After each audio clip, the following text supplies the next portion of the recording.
Just stepping back about what party autonomy is, arbitration goes back a long way, as you probably know by now.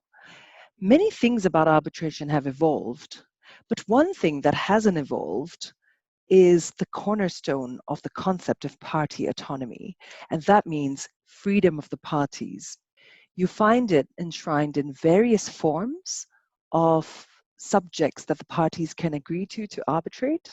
And importantly, and this is a document I'll refer to, you find it in the UNCITRAL Model Law on International Commercial Arbitration. This UNCITRAL Model Law, as I'll refer to in short, is a model statute adopted either in whole or in part by many states around the world. And the aim of this statute is to harmonize the framework of international arbitration as countries tend to adopt it and use it as part of their legislation.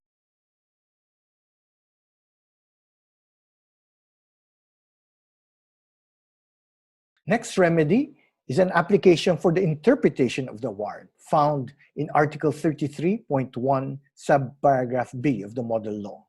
Again, it can be availed of for a limited period of 30 days from receipt of the award, and for the limited grounds only of interpreting a specific point or part of the award. Unlike the remedy of correction, though, it requires the agreement of the parties. This remedy is intended only to resolve any uncertainty as to the precise meaning of an award or the manner in which it is to be performed. It is required to refer to a specific portion of the award. Interpretation may only be made for the ambiguous part in the dispositive portion of the award, which will require clarification.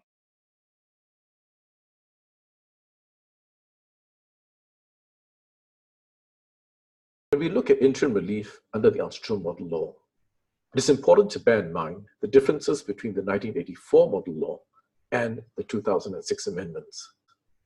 One of the biggest changes in the 2006 amendments was on the provision on interim relief. While the 1984 model law has been adopted in 83 countries, 116 jurisdictions, counting various states and federal countries, only 26 jurisdictions have adopted the 2006 amendments. So the 2006 amendments presently have limited application. I will discuss both the regimes of interim relief under the 1984 model law and the 2006 revisions.